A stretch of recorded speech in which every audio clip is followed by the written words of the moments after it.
Hello hello hello hello, कैसे आप सभी। तो आज फोर्थ डे 75 डेज का चैलेंज, ये मैंने भी एक्सेप्ट किया है और आप भी एक्सेप्ट करो। आपको ये challenge actually 75 multiplied by 2 times दिया गया है। यानी अगर मैं आपके लिए कोई एक लेक्चर प्रिपेयर कर रहा हूं और प्रिपेयर करने के बाद वो समीकरण आपके लिए तैयार कर रहा हूं, जिन समीकरण को समझने के बाद उस टॉपिक में लगभग कुछ भी नहीं बचता है, अगर आप उसको बार बार रिपीट कर रहे हैं प्रीवियस ईयर क्वेश्चंस की प्रैक्टिस करके या फिर अपनी एनसीईआरटी बुक जो है उसकी बैक एक्सरसाइज करके, एनसीईआरटी एग्जाम्पल्स मार्केट में अवेलेबल है उसकी एक्सरसाइज करने के बाद, आप बिलीव करो उसमें कुछ भी नहीं बचता। तो अगर मैं 1 आवर या फिर 1.5 आवर आपके लिए वीडियो बना रहा हूं तो आप लगभग 3 घंटे की प्रैक्टिस करें इस पर्टिकुलर सब्जेक्ट को लेके, पर्टिकुलर टॉपिक को लेके। आपको पता है कि कल भी हम बात मोशन की कर रहे थे, आज भी बात हम मोशन की ही करेंगे। कल के दिन हमने कंप्लीट सब्जेक्ट की एनालिसिस कर लिया है, बेसिक स्ट्रेटजी समझ लिए हैं, बेसिक थॉट जो रिक्वायर्ड है वो समझ लिए हैं, बस उन्हें एग्जीक्यूट करना है डिफरेंट लेवल पे, वो ज्यादा इंपॉर्टेंट है। तो एग्जीक्यूशन इंपॉर्टेंट है, उस एग्जीक्यूशन को समझने के लिए क्वेश्चंस की प्रैक्टिस होनी बहुत ज्यादा जरूरी है। तो आज का पूरा सेशन कंप्लीट क्वेश्चन को लेके ही रहेगा। प्रीवियस ईयर क्वेश्चंस या फिर कुछ इंपॉर्टेंट टॉपिक, जिन टॉपिक को पढ़ने के बाद एग्जैक्टली ये टॉपिक फ्रेमवर्क में रेडी हो जाएगा, वो सारी बातें आज हम करने वाले हैं। ठीक है, तो शुरू करते हैं आज का सेशन। और एक बात मैं आपको और बताना चाहता हूं कि हम हर दिन 9 PM ये वीडियो अपलोड करते हैं। ये एक रूटीन है, 9 बजे आके आप इस वीडियो को देख सकते हैं और एक प्लानिंग के साथ साथ चल सकते हैं। मैंने बोला ना कि अब आपको स्ट्रेटजी की जरूरत है, आपको एग्जीक्यूशन की रिक्वायरमेंट है कि यार केवल स्ट्रेटजीज ना बनाई जाए, अब एग्जीक्यूशन पे बात की जाए। आप पर्टिकुलर टॉपिक को इतना रिपीट कीजिए कि आपकी स्ट्रेटजीज में वो सारी चीजें फिट हो जाएं। ठीक है, तो मिलते हैं 9 बजे इस वीडियो के साथ। अभी मैं इसे रेडी कर रहा हूं, तो चलो भाई, आज लेक्चर में क्या होने वाला है। कल के लेक्चर में अगर आप देखें तो ये सारी बातें मैं आपसे ऑलरेडी डिस्कस कर चुका हूं, ये सारी बातें मैं डिस्कस कर चुका हूं। मतलब इसमें एक पर्टिकुलर पार्ट रहता है अभी, ग्राफिकल एनालिसिस। मतलब अभी तक बने हुए 4 क्वेश्चन, यानी 3 टाइप के क्वेश्चंस मैं डिस्कस कर चुका हूं कि 3 टाइप क्वेश्चन किस टाइप से फ्रेम होगा। पहला, जब एक्सेलरेशन नहीं है। एक्सेलरेशन जब नहीं है तो आपसे जो क्वेश्चन पूछा जा सकता है वो ये क्वेश्चन पूछा जा सकता है कि यार एवरेज स्पीड कैलकुलेट करके बताओ, एवरेज वेलोसिटी कैलकुलेट करके बताओ, या वेलोसिटी कैलकुलेट करके बताओ, स्पीड कैलकुलेट करके बताओ, या डिस्टेंस एंड डिस्प्लेसमेंट मेजर करके दो। ये क्वेश्चन पूछे जा सकते हैं। लेकिन जब एक्सेलरेशन की एंट्री होती है तो क्वेश्चन तो वही रहते हैं कि स्पीड निकालो, वेलोसिटी कैलकुलेट करो, डिस्टेंस कैलकुलेट करो, डिस्प्लेसमेंट कैलकुलेट करो। लेकिन अब फॉर्मूले आ जाते हैं, v equal to u plus AT, s equal to UT plus half AT square, v square equal to u square plus 2s, sn equal to u plus of a by 2 bracket 2n minus of 1। ये फॉर्मूले आप use करने जा रहे थे। इन चारों फॉर्मूलों को आपने कैसे यूज करना है और ये कब तक के लिए एप्लीकेबल है, ये बात ध्यान में रखनी बहुत ज्यादा जरूरी है। इसके अलावा मैंने आपको ये बात और बताई थी कि ये जो फॉर्मूले लिखे गए हैं वो वेलोसिटी, एक्सेलरेशन और डिस्प्लेसमेंट के लिए लिखे गए हैं। अगर आप डिस्टेंस कैलकुलेट करते समय इसका यूज कर रहे हैं तो प्लीज आप इस बात का जरूर ध्यान रखें कि कहीं पार्टिकल वापस तो नहीं लौट रहा है। अगर वो सीधा चलता जा रहा है तब तक डिस्टेंस और डिस्प्लेसमेंट बराबर है। मतलब इसी फॉर्मूले से आप डिस्टेंस भी कैलकुलेट कर सकते हो, इसी फॉर्मूले से आप डिस्प्लेसमेंट कैलकुलेट कर सकते हो, इसी फॉर्मूले से आप स्पीड कैलकुलेट कर सकते हो, इन्हीं फॉर्मूले से आप वेलोसिटी कैलकुलेट कर सकते हो। लेकिन एक बात ध्यान में रखने वाली है कि भैया पार्टिकल वापस ना लौटे। अगर लौटे तो क्या कंडीशन हो सकती है, वो कंडीशन भी मैं आपसे डिस्कस करूंगा। ठीक है, लेकिन जो बातें मैंने अभी तक डिस्कस की हैं उसके बिहाफ पे जो क्वेश्चन बन सकते हैं वो क्वेश्चन किस प्रकार के बनते हैं और एनसीईआरटी कैसे से पूछ रही है, इसकी एक कंप्लीट एनालिसिस। तो देखो भाई, मैंने 2 क्वेश्चन आपसे डिस्कस कर लिए थे, ये और ये। चलो ठीक है, मेरे पास एक नया क्वेश्चन, ये एक नया क्वेश्चन लिखा है, Preeti reached the metro station. मैंने बोला ना कि यहां पे मैं आपको क्वेश्चन को रीड करना, क्वेश्चन को समझना सिखा रहा हूं। हो सकता है कि मुझे इस क्वेश्चन को सॉल्व करने में थोड़ा ज्यादा समय लगे, लेकिन आप प्रैक्टिस करते समय अपने लिए एक टाइम तय कर लो कि 1 मिनट से ज्यादा का टाइम मुझे नहीं लगना चाहिए। मुश्किल से 20 मिनट में, 20 सेकेंड में अपने क्वेश्चन को कंप्लीट करना है। तो लिखा है, Preeti reached the metro station and found that the escalator was not working. Escalator work नहीं कर रहा है। She walked up the stationary escalator in time T1, यानी एक स्टेशनरी एस्केलेटर में उसे T1 टाइम लगता ऊपर तक पहुंचने में. One on another day, if she remain stationary on the moving escalator, then the escalator takes her up to time T2. यानी अगर वो एस्केलेटर पे बिना, अगर एस्केलेटर रुका हुआ है, ठहरे हुए एस्केलेटर पे वो जब ऊपर चढ़ती है, खुद के एफर्ट से ऊपर जा रही है, तब तक उसे टाइम लगता है T1. लेकिन जब मूविंग एस्केलेटर से ऊपर जाती है तब उसे टाइम लगता है T2, यानी तब वो रुकी हुई एस्केलेटर मूव कर रहा है. The time taken by her to walk up on the moving escalator will be, यानी उसे कब कितना टाइम लगेगा जब वो खुद चले भी और एस्केलेटर भी मूव करे. तो आप देखो डिफरेंट डिफरेंट सिचुएशन. वैसे मैंने आपको होमवर्क दिया था, मैंने इसे होमवर्क में दिया था, आप लोगों ने किया भी होगा, हो सकता है ट्राई किया हो. तो आपके पास जब मान लेते हैं एस्केलेटर की लेंथ कितनी है, L कितनी है, L, ठीक है, और प्रीति यहां से यहां जाती है, उसे टाइम कितना लगता है T1. तो सिंपल सी बात है, स्पीड, जिस स्पीड से प्रीति मूव करी that is V1. Clear? V1 speed से वो यहां से यहां तक पहुंचती है. तो स्पीड इज इक्वल टू क्या होता है, डिस्टेंस अपॉन टाइम. पहला कंडीशन बन के तैयार हो गया. अब आपको पता है कि अगर वो मूव करके वहां पहुंचती है तब की बात यह है. और अगर वही एस्केलेटर की बात की जाए, एस्केलेटर की लेंथ कितनी है, L, यानी डिस्टेंस तो उसे L ही कवर करनी है, ठीक है. लेकिन अब जो प्रीति है वो रुकी है, यानी प्रीति इज इन रेस्ट. और आपको पता है कि प्रीति को लेके आगे कौन लेके जा रहा है, प्रीति को लेके जा रहा है कौन, एस्केलेटर. कितना टाइम लेता है, T2 टाइम लेता है. एस्केलेटर की वेलोसिटी कितनी है, velocity of escalator is equal to distance upon T2. ये आपके पास क्या है, वेलोसिटी ऑफ प्रीति. क्लियर? उसके बाद तीसरी कंडीशन क्या है, तीसरी कंडीशन है कि यार एस्केलेटर भी मूव कर रहा है, प्रीति भी मूव कर रही है. क्लियर? डिस्टेंस कितनी कवर करनी है, डिस्टेंस तो L ही कवर करनी है. टाइम जो लगता है मान लेते हैं T, जो कि पूछा गया है. अब मान लो तो स्पीड कितनी होगी, V प्रीति प्लस V एस्केलेटर. अब मुझे बताओ क्या वो इस स्पीड से लेके जा रहा होगा, यानी प्रीति आगे चल भी रही है, मूव भी कर रही है, इसके अलावा एस्केलेटर भी उसको आगे की तरफ लेके जा रहा है. तो speed is equal to distance upon time. तो Vp plus of Ve is equal to L upon T. Vp की वैल्यू मैं ऑलरेडी कैलकुलेट कर चुका हूं, that is L upon T1. V की वैल्यू मैं ऑलरेडी कैलकुलेट कर चुका हूं, that is L upon T2 is equal to L upon T. ये कैंसिल, एलसीएम ले लो. तो T1 plus of T2 upon T1 T2 is equal to 1 upon T. तो यहां से T की जो वैल्यू आएगी वो आएगी T1 T2 upon T1 plus of T2. Clear है कि नहीं? ठीक है, T1 T2 अपॉन T1. ये C is the right answer. Clear है ना? क्लियर है? ये बिल्कुल सिंपल सी स्वीट सी बातें हैं जिसको आपने समझना है. आपकी अंडरस्टैंडिंग यहां पे बहुत ज्यादा इंपॉर्टेंट है. फिजिक्स एक ऐसा सब्जेक्ट है, अगर आप इसमें 1.5 मिनट पर क्वेश्चन का टाइम देते हो एवरेज, तो आप देखो कि आप ठीक समय दे रहे हो. इससे ज्यादा समय नहीं लगना चाहिए.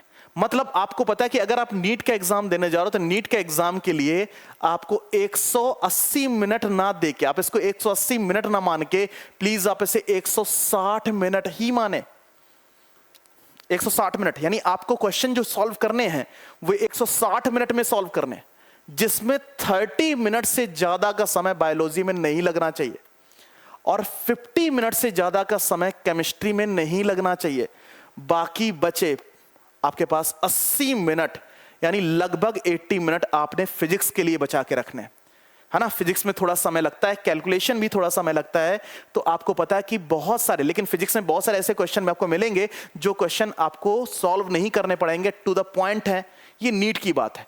जेई में लगभग हर क्वेश्चन सॉल्व करना पड़ता है और जेई में क्वेश्चन करने होते हैं 25. तो आप ये सोच के चलो कि आपने 60 मिनट देना है 25 क्वेश्चन को सॉल्व करने के लिए, यानी एवरेज आपको 2 मिनट का टाइम आराम से मिल रहा है.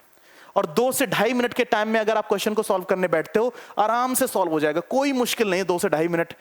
तो इसका मतलब इनफ टाइम है for the JEE. Clear? Next question देखते हैं. नेक्स्ट क्वेश्चन मेरे पास क्या है, देखो ध्यान से. if the velocity of particle is v is equal to at plus bt square, v is equal to at plus of bt square, where a and b are the constant, then the distance traveled in between 1 second and 2 second, यानी 1 second और 2 second के बीच में चली गई दूरी बताओ, distance calculate करके दो, है ना। अब बच्चों के मन में आ जाता क्वेश्चन कि यार ये किस प्रकार का क्वेश्चन पूछा गया है। ये क्वेश्चन थोड़ा सा डिफरेंट है। अभी तक जो वेलोसिटी की न्यूमेरिकल वैल्यू दी जाती थी, अब वेलोसिटी का ये एक टाइम के रिस्पेक्ट में फंक्शन दे रखा है ना, ये फंक्शन दे रखा है। मैंने आपसे बोला था कि अगर क्वेश्चन में ये निश्चित नहीं हो रहा कि एक्सेलरेशन 0 है या फिर एक्सेलरेशन कांस्टेंट है, ये निश्चित नहीं हो रहा है, यानी क्वेश्चन ये फ्रेम करके नहीं दे रहा है, तो क्वेश्चन मुझे एक्सेलरेशन के विषय में कुछ भी नहीं बता रहा है, ठीक है।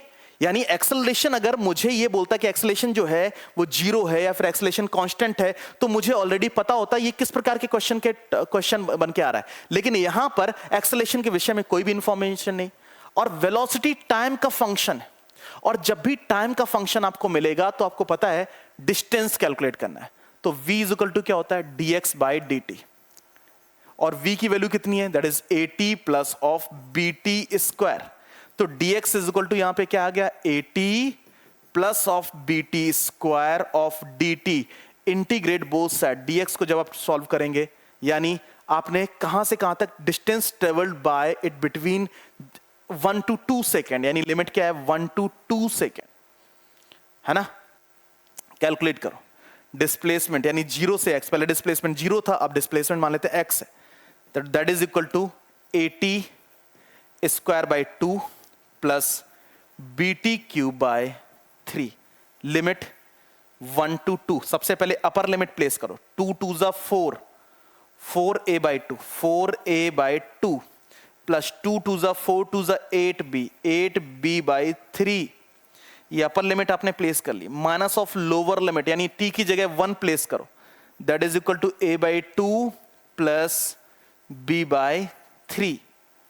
ये आपके पास वैल्यू, क्लियर, ये आपके पास है 4a प्लस 8b, ये आपके पास। आपको पता है यहां पे एलसीएम ले सकते हैं आप, एलसीएम कितना ले लो, 6 एलसीएम ले लो, तो 2 3 जा 6, 3 4 जा 12a प्लस 3 2 जा 6 यानी 16b माइनस 2 3 जा यानी minus 3a and minus of 3 minus of 2b, 12a minus of that is 9a, 16b minus of 2 that is 14b by 6। इसको आप लिख सकते हैं 9a bye 6 plus 14b by 6, यानी 3 3 जा 9, 3 2 जा 6, यानी 3a by 2 plus 7b by 3 is a right answer. देखो आप ध्यान से,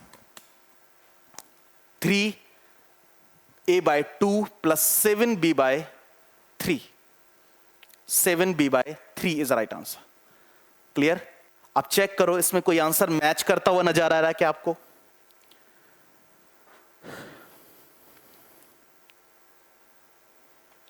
ठीक है, कैलकुलेशन एक बार चेक कर लो। यहां पे मुझे मिसमैच होता हुआ दिखाई दे रहा है, यहां पे कुछ ना कुछ थोड़ा सा डिफरेंट हो सकता है, यहां पे कोई डिफरेंस हो सकता है कि ये जो यहां पर लिखे हुए टर्म हैं वो गलत हों। ओके, तो ये आपके पास राइट आंसर है, यहां पे ये आंसर, इसमें कोई ना कोई कहीं ना कहीं मिस्टेक है, या तो ये वाले ऑप्शन में मिस्टेक है, तो आप इसे चेक कर सकते हैं। ये प्रिंटिंग, सिंपल प्रिंटिंग मिस्टेक है, लेकिन मेरे पास आंसर ये मिलेगा। मैंने बोला ना कि आप प्लीज इस क्वेश्चन को ये समझें कि उन 3 टाइप के क्वेश्चन में से कौन सा क्वेश्चन आता है। नेक्स्ट प्रश्न की तरफ चलते हैं, ज्यादा समय व्यतीत ना करते हुए। भैया दूसरा क्वेश्चन क्या है, जल्दी से बताओ। लिखा है particle of unit mass undergoes 1 dimensional motion such that its velocity varies according to this, यानी वेलोसिटी जो डिफाइंड है वो डिफाइंड है बीटा एक्स की power -2n। This is the velocity function.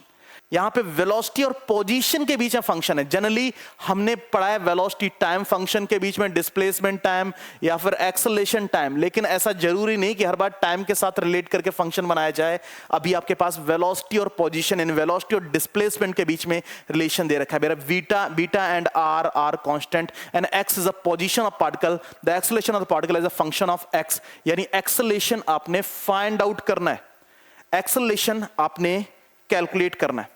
अब एक्सेलरेशन कैलकुलेट करने के लिए यहां पे अगर आप ध्यान से देखें, वेलोसिटी, ये वेलोसिटी है, मुझे एक्सेलरेशन कैलकुलेट करना है। मेरे पास वेलोसिटी और एक्स के बीच में रिलेशन है, टाइम नहीं गिवन है।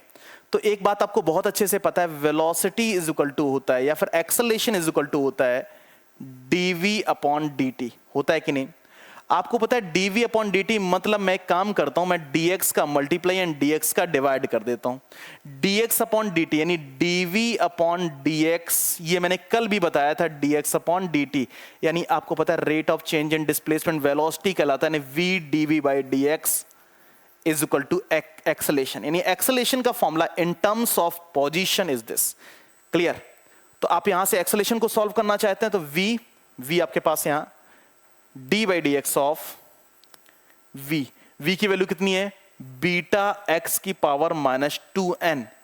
ये v डिफरेंशिएट कर रहे हैं, डिफरेंशिएट। आपको पता है बीटा तो ऐसे सिंपली बाहर आ जाएगा, x की power minus 2n plus 1, sorry power आगे आ जाती है ना? यहां पे बीटा आपके पास है, पावर आगे आ गई, पावर माइनस 2n आगे आ गया, x की पावर माइनस 2n माइनस 1, ये आपके पास रिजल्ट है। यानी v beta minus into 2n x की power minus 2n minus of 1। अगर मैं यहां पे वेलोसिटी की वैल्यू भी प्लेस कर दूं, वेलोसिटी की वैल्यू मेरे पास क्या थी ऑलरेडी? बीटा x की power minus 2n multiplied by 2n x की पावर, है ना, 2n। ऑलरेडी बीटा यहां पे तो बीटा स्क्वायर हो जाएगा 2n x की power minus 2n minus of 1। Clear है कि नहीं? क्लियर है? मल्टीप्लाई में पावर ऐड हो जाती है, यानी minus 2n beta square x की power minus 4n minus of 1। This is the right answer in terms of x। ठीक है? यानी this b is the right answer. यहां पे b जो है वो राइट आंसर बनेगा। मैंने बोला कि जरूरी नहीं कि आपको function in terms of time दिया हो, आपने सिचुएशन को फॉलो करना हो, सिचुएशन के अकॉर्डिंग आपने आंसर जनरेट करना है। मैंने देखा कि यहां पे वेलोसिटी और पोजीशन के बीच में रिलेशन है, तो मैं कोशिश यही करूंगा कि एक्सेलरेशन, पोजीशन और वेलोसिटी का कुछ फ्रेम क्रिएट किया जाए जिससे क्वेश्चन सॉल्व हो जाएगा। क्लियर है? आगे चलें, ज्यादा समय व्यतीत ना करते हुए इस क्वेश्चन को अगर आप देखते हैं, क्या लिखा है? A particle moves in a distance x in time t according to the equation. अरे बिल्कुल प्यारा सा क्वेश्चन है, नहीं? x is equal to t plus 5 की पावर माइनस 1। यानी यहां पे डिस्प्लेसमेंट और टाइम के बीच में रिलेशन दे रखा है।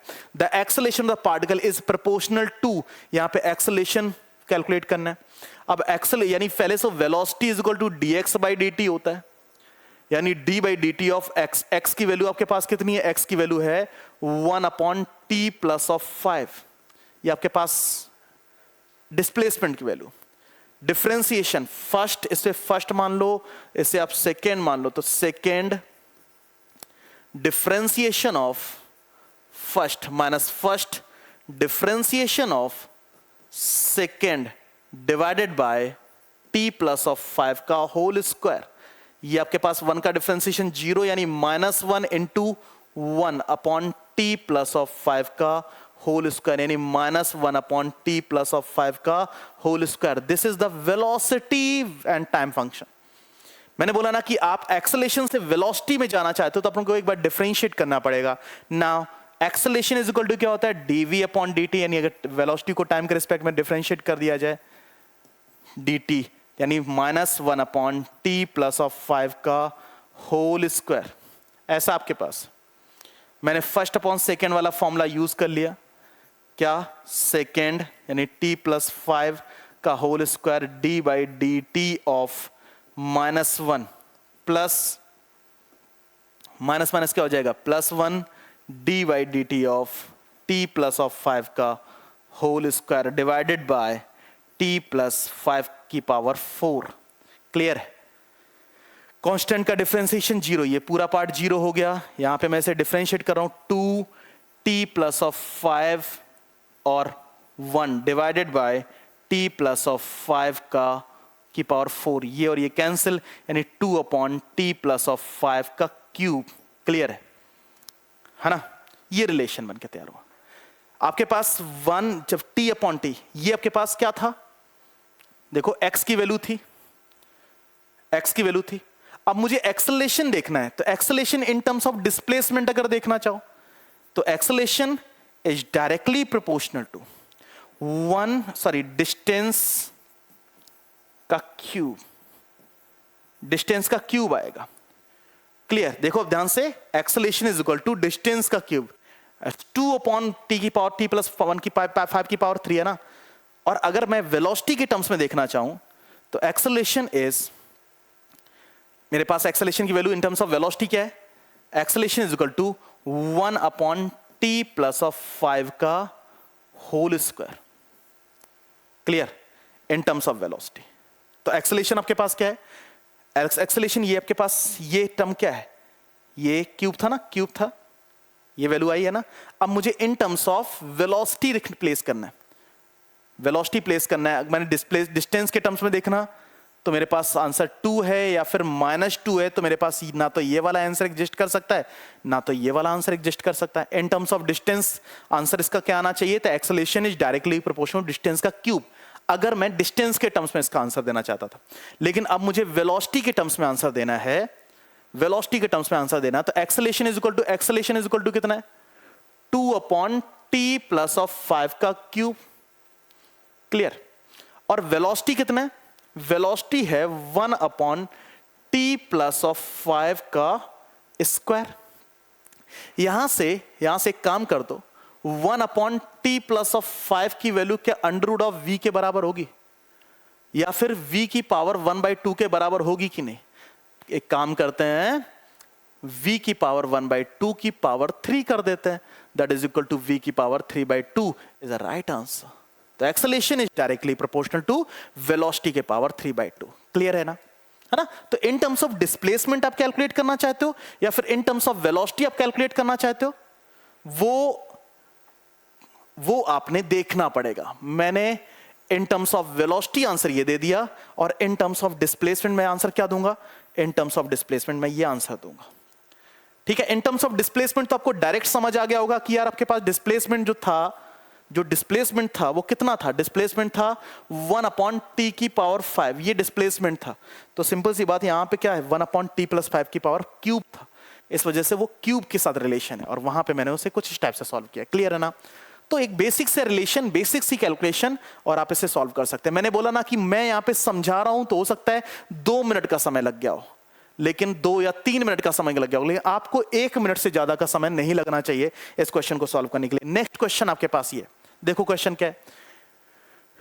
नेक्स्ट क्वेश्चन आपके पास ये लिखा है, the position x of the particle with respect to time along x axis is given by this. Any displacement time के बीच में रिलेशन, बिल्कुल ठीक बात। Where x is in metre, t is in second, what will be the position of this particle when it achieve maximum speed. तो आपके पास x की वैल्यू कितनी है? 9t² minus t³। ठीक है? आपको पता है सबसे पहले t³, सबसे पहले तो वेलोसिटी कैलकुलेट करो। वेलोसिटी आपके पास क्या होगा? वेलोसिटी इज इक्वल टू होता है dx बाय dt, यानी d by dt of x। x की वैल्यू कितनी है? 9t² minus t³। जब डिफरेंशिएट करोगे मिलेगा 18t माइनस ऑफ 3t²। ये आपके पास वेलोसिटी आ गया।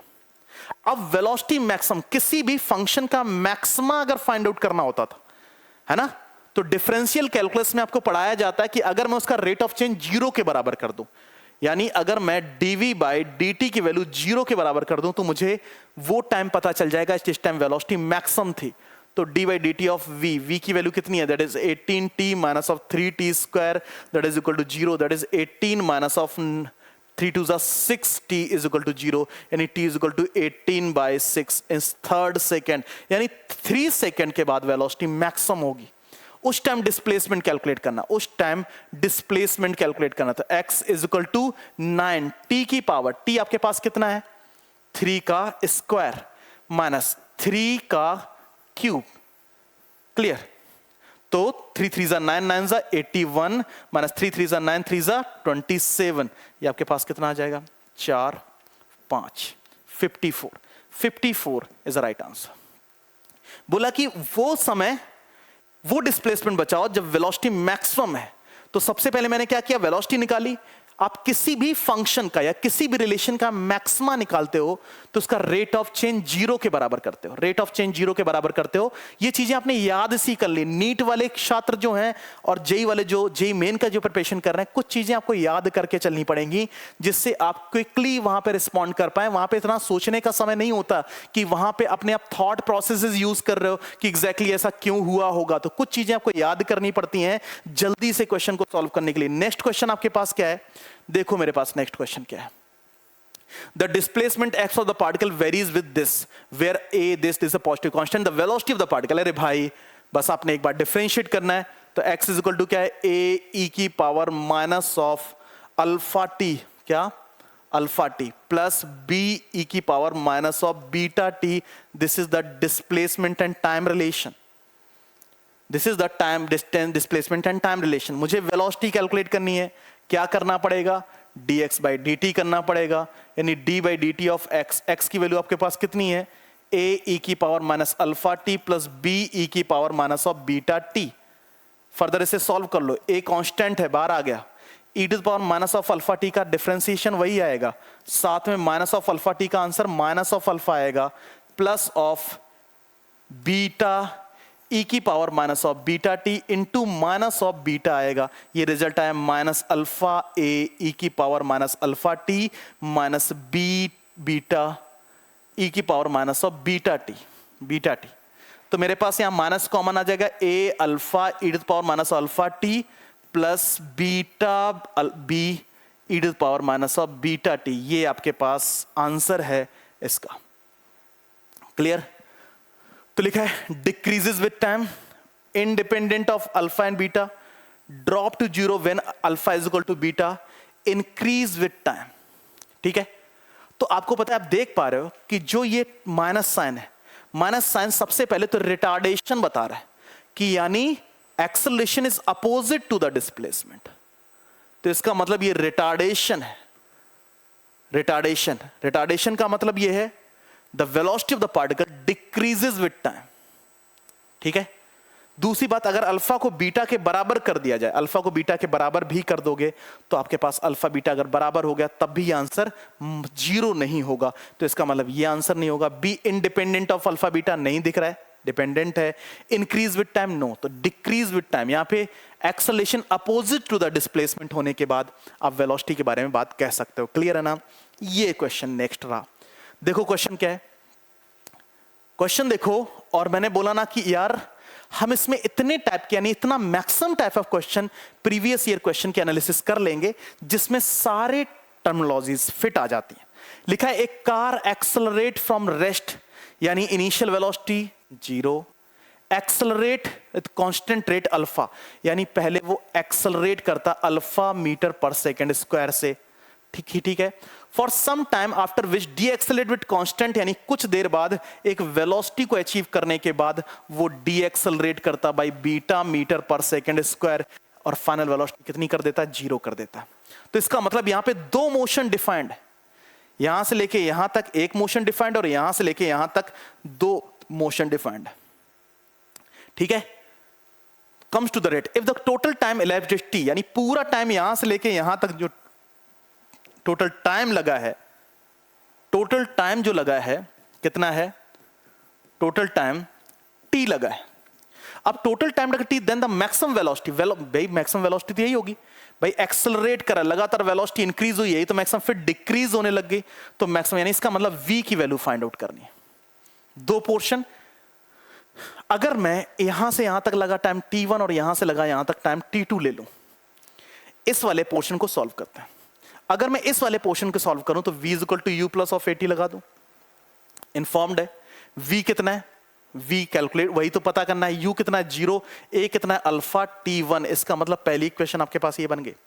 दूसरी इक्वेशन में चलते हैं, v is equal to u plus of a t, v कितना है 0, u कितना है v minus of beta t2, यानी यहां से आप t1 की वैल्यू कितनी आ जाएगी v अपॉन अल्फा, यहां पे t2 की वैल्यू कितनी आ जाएगी, t2 की वैल्यू यहां पे आ जाएगी v अपॉन बीटा, ये t1 और t2, यानी t1 प्लस ऑफ t2 किसके बराबर है, t1 plus of t2 t के बराबर है। ठीक है, टोटल टाइम जो है वो t के बराबर है। t1 that is v upon beta and v upon alpha is equal to t, यहां से v कॉमन तो आपके पास आएगा 1 upon alpha plus 1 upon beta is equal to t। इसको फर्दर सॉल्व कर लो एलसीएम लेके, तो v alpha plus of beta upon alpha beta is equal to t, यानी v इज इक्वल टू कितना आएगा alpha beta t upon alpha plus of beta is the right answer. Alpha beta t, d is the right answer. मैंने दो portion, और आपने एक बात notice की, मैंने यहां पे इक्वेशन ऑफ मोशन यूज की है, इक्वेशन ऑफ मोशन यूज की है टू सॉल्व दिस प्रॉब्लम। क्यों यूज किया इक्वेशन ऑफ मोशन, ये आपको बहुत अच्छे से पता चल गया होगा कि भाई जब एक्सेलेरेशन कांस्टेंट होते हैं तो आपको equation of motion he use करनी है। ठीक है, जब एक्सेलेरेशन डिफाइंड नहीं है तो उस सिचुएशन में डिफरेंशिएशन इंटीग्रेशन का रोल आता है। जब एक्सेलेरेशन है ही नहीं तो आपको पता है कि या तो एवरेज स्पीड या फिर एवरेज वेलोसिटी के क्वेश्चंस आपसे पूछे जा सकते हैं, लेकिन आपके पास नेक्स्ट सिचुएशन ये है। नेक्स्ट क्वेश्चन आपके पास क्या देखने को मिलता है, नेक्स्ट देखो, ये लिखा है बस travelling the first 1/3 distance at a speed of this, यानी इसका मतलब ये वाला non accelerated part, the next 1/3 of 20 kilometre per our, next 1/3 part and the last 1/3 part by the 60 kilometre per hour, the average speed. यार भैया ऐसे questions हमने बड़े बड़े बड़े बड़े किए कि आपने क्या किया, 3 हिस्से 1/3 पार्ट, यानी इसे अगर x मान लिया जाए, इसके x मान लिया जाए, इसके x मान लिया जाए, इतना वो 10 किलोमीटर पर आवर से जाती है, यहाँ पे वो 20 किलोमीटर पर आवर से जाती है, यहाँ पे वो 60 किलोमीटर पर आवर से जाती है। एवरेज स्पीड का फॉर्मूला जल्दी से बताओ, जल्दी से बता दो एवरेज स्पीड का formula, total distance upon total time, तो x plus of x, time given नहीं, time is equal to the distance upon speed, यानी x upon 10 plus x upon 20 plus x upon 60, ये आपके पास आ जाएगा। ऊपर आ जाएगा 3x, यहां पे एलसीएम कितना आ जाएगा, 60 एलसीएम आ जाएगा, तो that is 6x plus 3x plus of x, यानी 180 ऑफ x डिवाइडेड बाय 639, यानी 10x x कैंसिल, यानी 18 किलोमीटर पर हार। This is the average speed, है ना, ज्यादा समय लगा।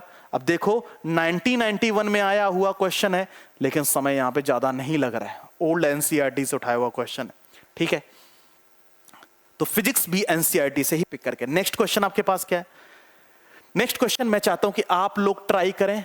मैं यहां पर a car moves a distance of 200 metre, 200 metre वो जाती है, it cover first half of the distance by the speed of 40 kilometre per hour and the second half distance with the speed of v kilometre per hour, the average speed is this, then calculate find the value of v। आपको बहुत अच्छे से पता है average speed का formula क्या होता है। एवरेज स्पीड का फॉर्मूला बच्चों बताओ, जल्दी से बताओ, average speed total distance that is 200, total time यानी total time is equal to distance upon speed, t1 plus of distance, then 100 upon 40 plus 100 upon v। Solve करो फर्दर, 200 यहां पे कितना एलसीएम आ जाएगा, यहां पे 40v एलसीएम आ गया, तो ऊपर कितना आ जाएगा 100v प्लस ऑफ 4 10 20 30। ठीक है, ऊपर इसको लेके जाओ, तो 200 plus into 40v upon that is 100v plus of 4000। Average speed की वैल्यू आपको पता है 48 गिवन है, यहां से v की वैल्यू कैलकुलेट करनी, v की वैल्यू कैलकुलेट करनी, कर लोगे कि नहीं, है ना। तो बार बार ऐसे ही क्वेश्चन, मैंने बोला ना कि 3 टाइप के क्वेश्चन आपको अभी तक मिले, या तो एक्सेलेरेशन कांस्टेंट का क्वेश्चन मिला है, या तो एक्सेलेरेशन वेरिएबल का क्वेश्चन मिला है, या फिर एक्सेलेरेशन जीरो का क्वेश्चन मिला है। यहां पे एक्सेलेरेशन कहीं भी देखने को नहीं मिल रहा है, तब किस प्रकार के क्वेश्चन आपसे पूछे जा सकते हैं वो आप देख लीजिए, वो आप जज कर लीजिए क्या होता है। नेक्स्ट क्वेश्चन आपके पास क्या है, the ratio of distance travelled by the freely falling body. अब फ्रीली फॉलिंग बॉडी आपके पास यहां से इनिशियल वेलोसिटी कितनी है 0, फ्रीली फॉलिंग बॉडी के लिए आपके पास टर्म्स है। बोला गया first second third and fourth second में उसने कितनी डिस्टेंस ट्रेवल की, डिस्टेंस ट्रेवल का रेशियो कैलकुलेट करके आप दो। ठीक है, डिस्टेंस ट्रेवल का रेशियो फाइंड आउट करके दो। क्लियर?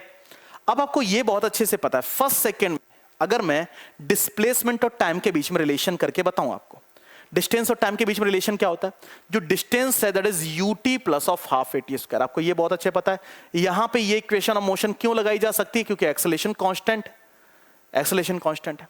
अगर u इज इक्वल टू 0 और एक्सेलरेशन कांस्टेंट हो तो s जो होता है वो directly proportional to t square होता है।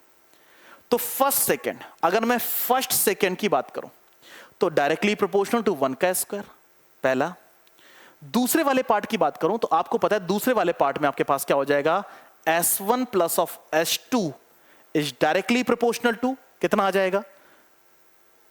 सेकेंड यानी first second and then second यानी 2 का स्क्वायर आ जाएगा। तीसरा S1 plus of S2 plus of S3 is directly proportional to first second third यानी 3 का स्क्वायर। फिर उसके बाद S1 plus of S2 plus of S3 plus S4 is directly proportional to 4 का स्क्वायर। ये आपके पास डायरेक्ट रिलेशन है अगर इनिशियल वेलोसिटी को 0 माना जाए। ठीक है, तो यहां से S1 किसके बराबर है? 1 के बराबर है। S1 को 1 मानोगे तो S2 कितना आ जाएगा? S2 3 आ जाएगा, क्योंकि S1 को 1 माना, 1 इधर गया, 4 माइनस 1 S3 आ गया। अगर आपको पता है S1 प्लस S2 की वैल्यू 4 है, 4 इधर आया तो आपको पता है S3 5 हो जाएगा, सॉरी S3 5 हो जाएगा, क्योंकि S1 प्लस ऑफ S2 की वैल्यू कितनी है? 4 है। ठीक है, उसके बाद S1 प्लस ऑफ S2 की वैल्यू प्लस S3 की वैल्यू 9 है, तो 9 minus 16 minus of 9, 16 minus of 9 7 हो जाएगा। तो 1:3:5:7 is the right answer. 1:3:5। Clear है कि नहीं? ये आपके पास है ना। तो आपको पता है कि जब आप इनिशियली चीजों को लेके चलते हो तो वहां पे आपके पास ये बात आपको ध्यान में रखनी जरूरी है। क्लियर?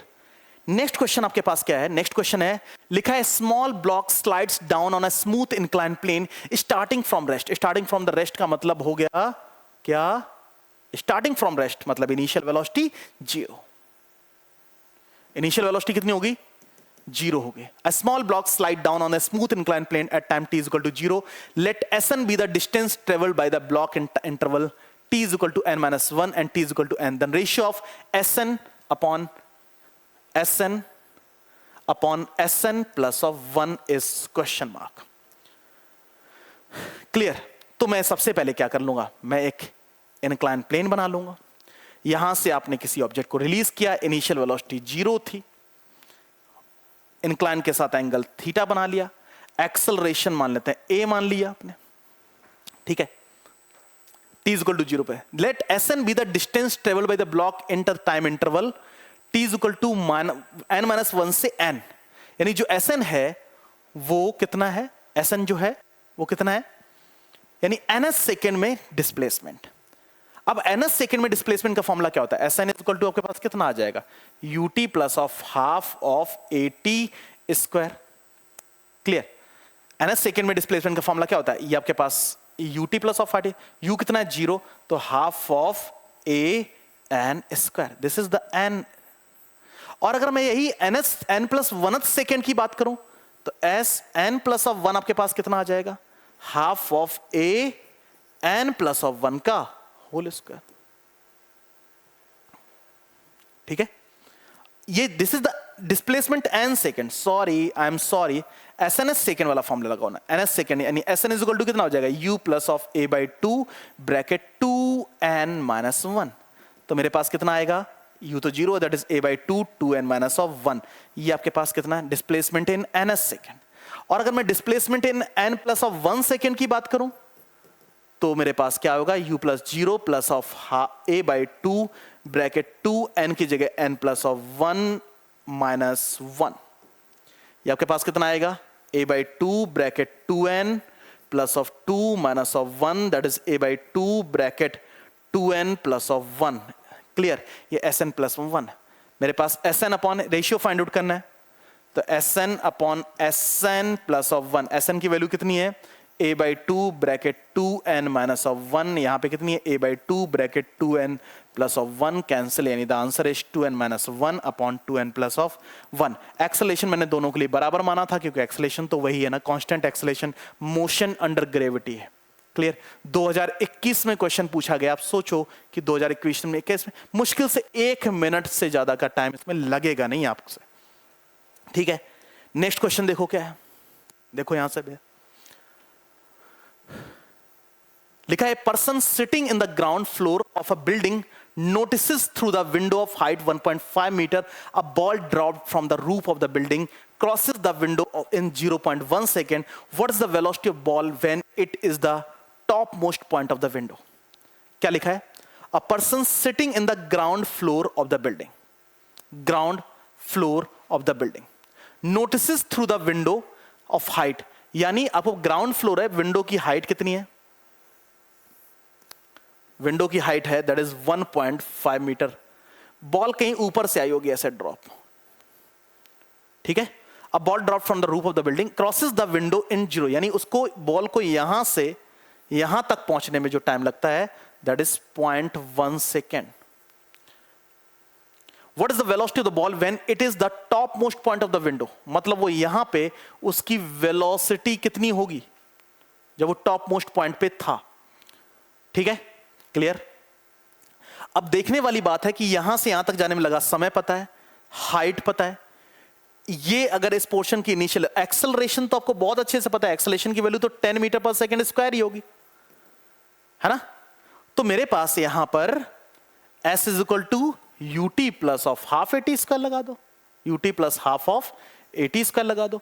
u तो डिस्प्लेसमेंट कितना है 1.5, u कितना है u मुझे पता नहीं है, t that is 0.1 second plus of half of a आपके पास 10 है, t मींस 0.1 का स्क्वायर। मुझे बताओ क्या ये आपके पास है? मतलब ये डिस्प्लेसमेंट यहां पे टाइम कैलकुलेट करना है, 1.5 that is equal to 0.4, 2 5s are 10 यानी प्लस 5। कैलकुलेट क्या करना है? u कैलकुलेट करना है, 0.1 u है प्लस 5 टी स्क्वायर यानी 0.1 माइनस 0.1 यानी इंटू 0.01। क्लियर है ना। अगर मैं 10 से मल्टीप्लाइड करूं तो 15 is equal to u plus of 5 into 0.1 यानी 15 minus 0.5 that is equal to u। तो u is equal to 14.5 meter per second, that's 14.5 meter per second. This is the right choice. Clear. मैंने simple equation of motion ही तो use किए हैं, और equation of motion में use क्यों कर पाया? क्योंकि मोशन अंडर ग्रेविटी है, और मोशन अंडर ग्रेविटी के सारे प्रॉब्लम इक्वेशन ऑफ मोशन से ही सॉल्व किए जाएंगे। यार इस क्वेश्चन में तो ज्यादा कुछ था ही नहीं, स्टूडेंट इस क्वेश्चन को इसलिए छोड़ के चला आएगा बाई चांस कि यार उसे पढ़ने में उसे ज्यादा समय लगा। प्लीज एक बार फ्रेम करने की कोशिश जरूर करें। नेक्स्ट क्वेश्चन आपके पास क्या है, देखो ध्यान से, और ये चूज करना है कि एक्चुअली ये किस पोर्शन से लिया गया। A person standing on a floor of an elevator drops a coin. The coin reaches the floor in time t1. If the elevator is at rest and it is time t2. If the elevator is moving uniformly, then which of the following option is correct? ठीक है, एक elevator बना लेते हैं, elevator lift बना लेते हैं simple, ये आपके पास है। स्टैंडिंग ऑन द फ्लोर, ऐसे खड़ा हुआ है। The coin reaches a person standing on the floor and elevator drops a coin. वो drop करता है coin को in time t1. The coin reaches the floor and if the elevator is at rest and in time t2, if the elevator is moving uniformly. जब rest पे है तो उसे कितना टाइम लगता है यहां से यहां तक? t1 टाइम लगता है। यानी एलिवेटर जब रेस्ट पे है, एलिवेटर एट रेस्ट, जब एलिवेटर रेस्ट पे है तो time taken to reach, time taken by the coin to reach the ground, to reach the floor, floor पे पहुंचने में उसे t1 टाइम लगता है। ठीक है, the floor, if the elevator is at rest and if the elevator is moving uniformly, है ना, then the coin reaches the floor. अगर वो यूनिफॉर्म मूव करे then which of the following condition है? तो depend depending upon the whether the lift is going up और down. ठीक है, तो पहली बात तो ये कि अगर मैं ये ऊपर की तरफ जा रही है, कौन कितनी स्पीड से, v स्पीड से जा रही है, कंडीशन पे चले जाता, आपको पता है कि टाइम कितना लगा, टाइम कितना लगा, यानी डिस्प्लेसमेंट कितना तय किया, डिस्प्लेसमेंट आपके पास कितना है, डिस्प्लेसमेंट मान लेते हैं आप, पर्सन की हाइट जो है x, तो time taken to reach the ground यानी x is equal to ut plus half a t square, half a t square, तो x डिस्प्लेसमेंट है हाफ ऑफ a कितना है g t square and t is equal to 2x upon g in under root, the time taken to reach at the ground is this. ठीक है, अगर moving up और moving down होता उस case में क्या होता, तो आपके पास एक्सेलेरेशन ऑफ द कॉइन कितनी होती, एक्सेलेरेशन ऑफ द कॉइन तो तब भी g ही होती ना, तो displacement x is equal to u, तो 0 half of g t square, यानी g पे कोई फर्क नहीं आया तो t is equal to under root of 2x upon g, मेरे पास ये टाइम दोनों सिचुएशन में इक्वल लगेगा, यानी t1 is equal to t2। यहां पे हम गलती ये वाली कर देते हैं, ये वाली गलती कर देते हैं, लेकिन ध्यान रखो ये तब आप अप्लाई करोगे जब एक्सेलेरेशन में कोई बदलाव आए, एक्सेलेरेशन, और वो एक्सेलेरेशन में बदलाव तभी आ जाते हैं जब या तो एक्सेलरेटेड मोशन हो किसकी, लिफ्ट की, या लिफ्ट ऊपर की तरफ एक्सेलरेटेड हो या डाउनवर्ड एक्सेलरेटेड हो, तो उससे एक्सेलरेशन में फर्क आएगा। इसमें एक्सेलरेशन में कोई फर्क नहीं आएगा, रिलेटिव एक्सेलरेशन उतना ही रहेगा, इस वजह से आपके पास टाइम यहां पे दोनों सिचुएशन में सेम लगने वाला है। ठीक है, नेक्स्ट क्वेश्चन आपके पास क्या है, देख लो भाई, ये क्वेश्चन है, क्वेश्चन क्या है, the stone falls freely under gravity, it's covered distance h1 h2 and h3 in the first 5 second, the next 5 seconds and the next 5 seconds respectively. The relation between h1 h2 and h3 is, ठीक है, stone falling freely, ये तो आपको पता है पहले 5 second में उसने h1 डिस्टेंस कवर की, नेक्स्ट 5 सेकेंड में उसने h2 डिस्टेंस कवर की, और नेक्स्ट 5 सेकेंड में उसने h3 डिस्टेंस कवर की, u इज इक्वल टू 0 है, 3 अलग अलग मोशन, क्लियर। और h1 h2 और h3 में मुझे रिलेशन निकालना है, बेसिकली मैं h1 h2 और h3 का रेशियो फाइंड आउट करना चाहता हूं। आपको मैंने अभी बताया जस्ट कि इनिशियल वेलोसिटी अगर 0 हो और एक्सेलरेशन कांस्टेंट हो, तो जो डिस्प्लेसमेंट होता है, डिस्प्लेसमेंट वो टाइम के स्क्वायर के प्रोपोर्शनल होता है। लेकिन एक बात और टाइम मुझे इन्फॉर्म्ड है, टाइम मुझे इन्फॉर्म्ड है, तो अगर मैं इस वाले h1 की बात करूं तो h1 is directly proportional to 5 का स्क्वायर, पहला equation, h1 plus of h2 is equal directly proportional to 10 का square, and h1 plus of h2 plus of h3 is directly proportional to 15 का स्क्वायर। क्लियर, ये तो बात आपको पता चल गई। तो इसका मतलब आपके पास h2 कितना आ जाएगा, h2 is directly proportional 10 × 100 minus of 25 यानी 75, यानी h1 को अगर मैं 25 मानूं तो h2 मेरे पास कितना होगा 75, और h3 मेरे पास कितना हो जाएगा 225 minus of 100 that is equal to 125, यानी the answer is h1 is to h2 is to h3 is equal to 25 is to 75 is to 125,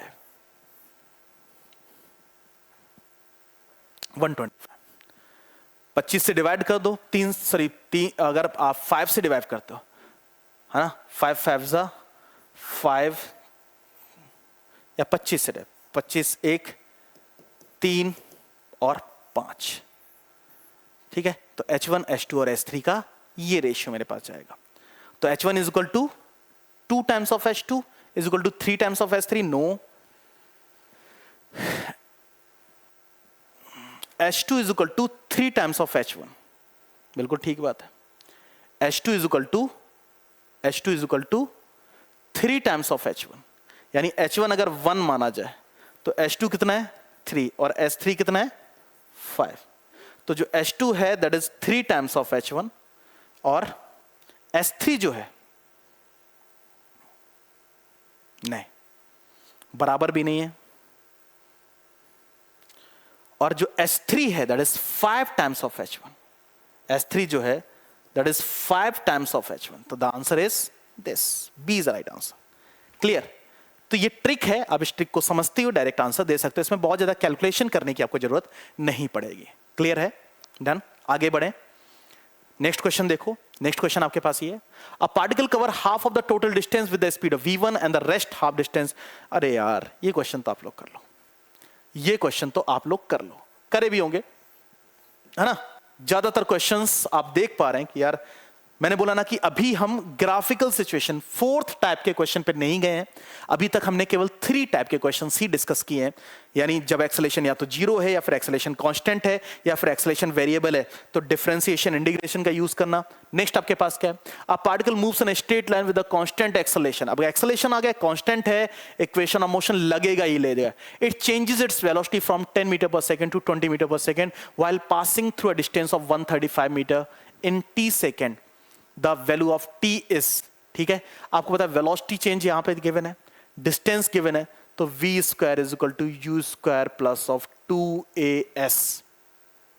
v कितना है, 20 का square is equal to u कितना है, 10 का square plus of 2 into a पता नहीं, s पता है, दैट इज 135। तो 2400 माइनस यानी 300 is equal to 2 into 135 into a, तो 300 divided by 2 into 135, that is equal to 150 upon 135।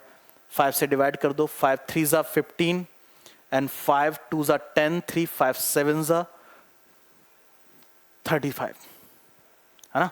5 2 जा 10, 35, 5 7 जा 3 10 जा एंड 3 9 जा, तो 10 upon 9 that is the acceleration, ठीक है। टाइम कैलकुलेट करना है, that is v is equal to u plus of 80।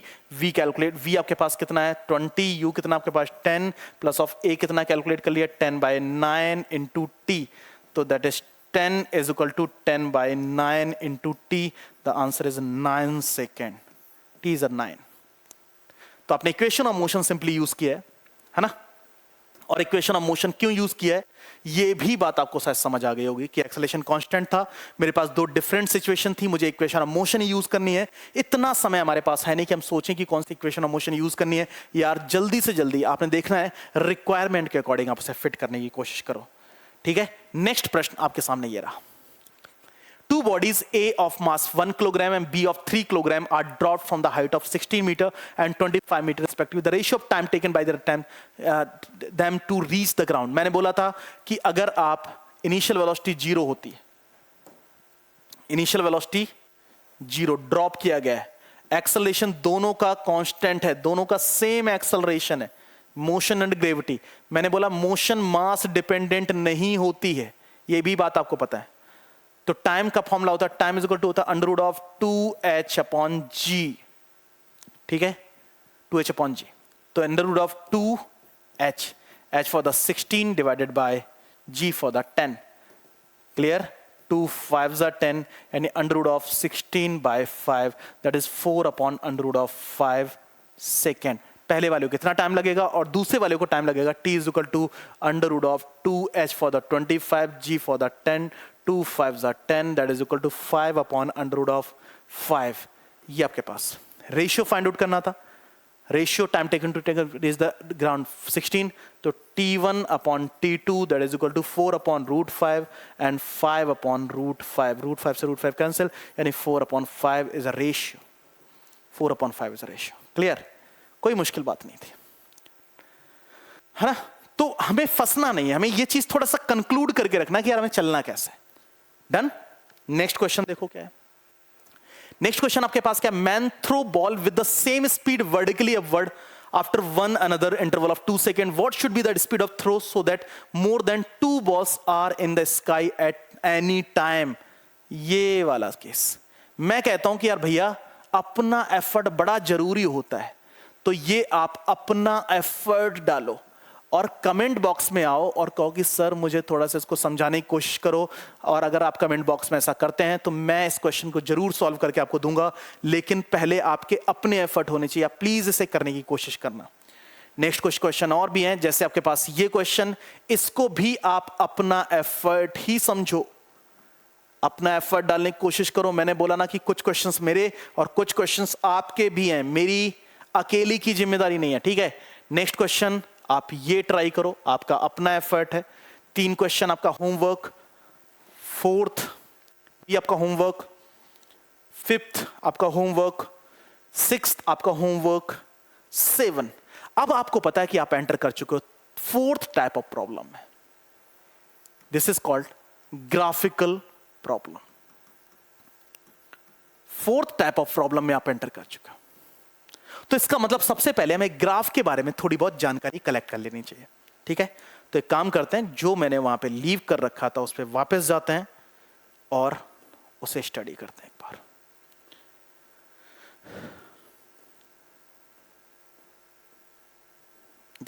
Graphical analysis of motion. ठीक है, अब ग्राफिकल एनालिसिस में अब देखो ध्यान से कि अगर रिलेशन देखा जाए तो v is equal to u plus a t, s is equal to u t plus half a t square. ये दो रिलेशन है। अगर मैं यहां पे आपसे पूछूं कि वेलोसिटी और टाइम के बीच में क्या रिलेशन है, भाई जब तक हम ग्राफ क्या है, ग्राफ का मतलब है डेटा रिप्रेजेंटेशन। अब डेटा रिप्रेजेंटेशन किसी ना किसी क्वांटिटी के बीच में किया जाएगा, तो यहां पे जनरली या तो वेलोसिटी टाइम की बात की जाती है, डिस्प्लेसमेंट टाइम की बात की जाती है, एक्सेलरेशन टाइम की बात की जाती है, वेलोसिटी डिस्प्लेसमेंट की बात की जाती है। यही कुछ बातें हैं, यही आपस में रिलेट करने की पहले सिचुएशन तो बनानी पड़ेगी, तभी तो मैं उसका डेटा रिप्रेजेंटेशन, डेटा का एक अनदर वे है रिप्रेजेंट करने का। अब v equal to u plus a t को देखा जाए, यानी ये दोनों इक्वेशन तब लिखी गई हैं जब एक्सेलरेशन कांस्टेंट है। यानी जब भी एक्सेलरेशन कांस्टेंट होगा तो मैं फर्दर इसे लिख सकता हूं v equal to a t plus of u. अगर आप इसे कंपेयर, ये एक लीनियर इक्वेशन है वेलोसिटी और टाइम के बीच में, मैच कर रही है y is equal to m x plus c से।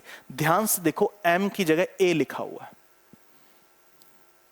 यानी अगर मैं वेलोसिटी और टाइम के बीच में ग्राफ बनाऊं, इनिशियल वेलोसिटी यानी y इंटरसेप्ट यानी c for the y intercept, u for the v intercept. u यहां पे हमने वेलोसिटी को रिप्रेजेंट कर दिया, यहां पे टाइम को रिप्रेजेंट कर दिया, और ग्राफ एक स्ट्रेट लाइन बनता हुआ नजर आएगा। This is the velocity and time graph. यहां पे स्लोप का मतलब है tan थीटा। अगर थीटा है, स्लोप हमें यहां पे एक्सेलरेशन देगा। ठीक है, तो अगर मैं आपसे पूछूं कि यूनिफॉर्मली एक्सेलरेटेड मोशन के लिए वेलोसिटी टाइम ग्राफ कैसा बनता है, तो आप कहोगे सर ऐसा क्यों बनता है? बिकॉज ऑफ वेलोसिटी और टाइम के बीच में लीनियर रिलेशन होता है। दूसरी बात, अगर u जीरो होता तो y intercept zero, but slope में कोई चेंजेस नहीं आया, यानी इसका एक्सेलरेशन अभी भी, तो वेलोसिटी और टाइम का ग्राफ कुछ ऐसा बन जाएगा। ये तब जब u जीरो है। जब a जीरो है, एक्सेलरेशन जीरो है, तो आपके पास v is equal to u, यानी there is no change in velocity with respect to time, time dependency खत्म, यानी वेलोसिटी और टाइम ग्राफ कैसा बनेगा? This is the uniformly non accelerated motion. Uniformly non accelerated motion के graph कुछ ऐसा बनेगा। यूनिफॉर्मली एक्सेलरेटेड एंड एक्सेलरेटेड का वेलोसिटी टाइम ग्राफ कुछ ऐसा बनेगा, है ना? तो जब एक्सेलरेशन नहीं है तो ये, और एक्सेलरेशन जब है तो ये वाले ग्राफ। ठीक है, इसके अलावा कोई और ऑर्डर कुछ भी हो सकता है। अगर मैं पूछूं कि वेलोसिटी टाइम ग्राफ एक बना हुआ है ये, तो यहां पे हर पॉइंट पे, अगर मैं इस पॉइंट की बात करूं, तो यहां पे स्लोप कुछ ना कुछ है। ठीक है, तो हर पॉइंट पे स्लोप अलग अलग, और हर पॉइंट पे अगर स्लोप अलग अलग तो इसका मतलब वेलोसिटी अलग अलग। तो यहां पे एक्सेलरेशन जो है वो वेरिएबल है। ठीक है, डन। लेकिन वेलोसिटी टाइम ग्राफ में स्लोप हमें क्या देता है? एक्सेलरेशन, और area under the curve, area under the graph, under the curve हमें डिस्प्लेसमेंट दे देता है। क्या देता है? डिस्प्लेसमेंट देता है। एरिया अंडर द कर्व हमें डिस्प्लेसमेंट देता है। तो अपने डिस्प्लेसमेंट कैलकुलेट करना, तो सिंपल आपने वो एरिया कैलकुलेट करना पड़ेगा उस ग्राफ के अंदर। नेक्स्ट, आपके पास s is equal to u t plus of half a t square, u t plus of half a t square. Clear? Quadratic relation. अब क्वाड्रेटिक रिलेशन को अगर हम देखें तो आपको पता है ग्राफ कैसा बनता है। टाइम नेगेटिव नहीं होता, तो डिस्प्लेसमेंट एंड टाइम ग्राफ कैसा बनेगा? यानी ये ग्राफ किसके लिए? s is equal to s naught plus half of a t square, a t square. S naught means y intercept. अगर एस नॉट जीरो होता, एस नॉट जीरो होता यानी डिस्प्लेसमेंट जो है इनिशियली जीरो है, तो ग्राफ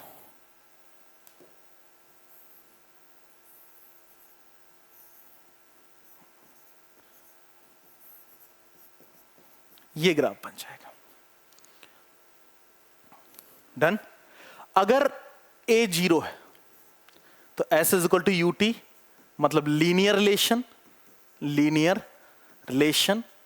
और लीनियर रिलेशन का मतलब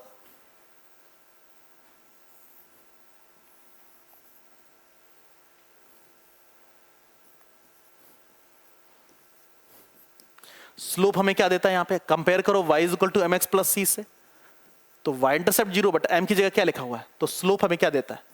स्लोप हमें वेलोसिटी देता है, स्लोप हमें वेलोसिटी देता है। ठीक है, आप देख पा रहे हैं यहां पे स्लोप लगातार चेंज हो रहा है, तो हमें वेलोसिटी इंक्रीजिंग। यहां पे स्लोप इंक्रीजिंग, स्लोप इंक्रीजिंग मतलब वेलोसिटी इंक्रीजिंग, इंक्रीजिंग। क्लियर? ये डिस्प्लेसमेंट है। और अगर डिस्प्लेसमेंट टाइम यानी रेस्ट के लिए कंडीशन, तो डिस्प्लेसमेंट टाइम ग्राफ क्या? टाइम इंडिपेंडेंट ग्राफ बन जाएगा। This is for the rest, यानी अगर कोई पार्टिकल रेस्ट पे है तो उसका डिस्प्लेसमेंट टाइम ग्राफ कैसा बनेगा? ऐसा बनेगा। क्लियर है? तो टाइम के साथ कुछ ऐसे रिलेशन और ग्राफिकल रिप्रेजेंटेशन, हमें स्लोप क्या देता है, उसका एरिया क्या देता है, ये सारी चीजें। वहीं पे अगर मैं एक्सेलरेशन एंड टाइम की बात करता हूं, एक्सेलरेशन एंड टाइम की बात करता हूं, तो अगर एक्सेलरेशन कांस्टेंट है, कांस्टेंट यानी टाइम के रिस्पेक्ट में बदल नहीं रहा, तो एक्सेलरेशन टाइम ग्राफ कैसा बन जाएगा? This is the acceleration and time graph. कई बार अगर मैं इंस्टेंटेनियस सिचुएशन में लेके जाऊं, मतलब एक्सेलरेशन टाइम का रिलेशन है लीनियर, एक्सेलरेशन जो है वो लीनियर रिलेशन है टाइम का, लीनियर रिलेशन विथ टाइम, तब ग्राफ कैसा बनेगा? This acceleration and time. यहां पे एक्सेलरेशन वेरिएबल है, ठीक है? तो आपके पास ये डिफरेंट सिचुएशंस हैं, जनरली इन्हीं सिचुएशन से क्वेश्चन पूछा जाता है। ठीक है, तो ये आपके पास फोर्थ टाइप का क्वेश्चन बनके तैयार होगा, जहां पे आपने इसके आंसर बनाने हैं।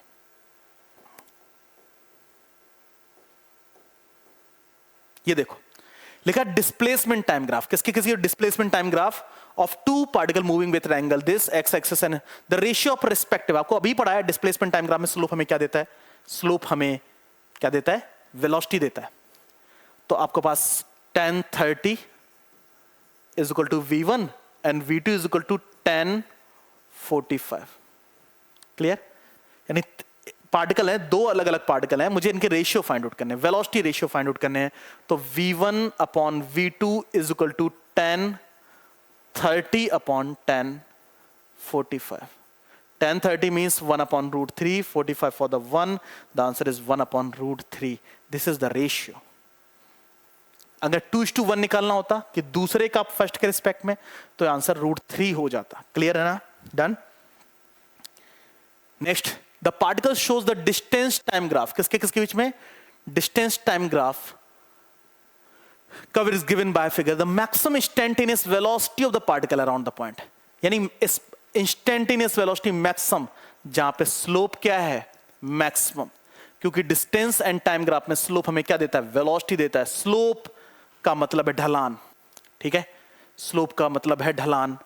तो अगर मैं बात करूं तो यहां पे स्लोप इंक्रीज कर रहा है, तो बी पॉइंट पे, सी पॉइंट पे और डी पॉइंट पे और ए पॉइंट पे, तो सबसे ज्यादा स्लोप इंक्रीजिंग, इस इंक्रीजिंग ऑर्डर, ठीक है?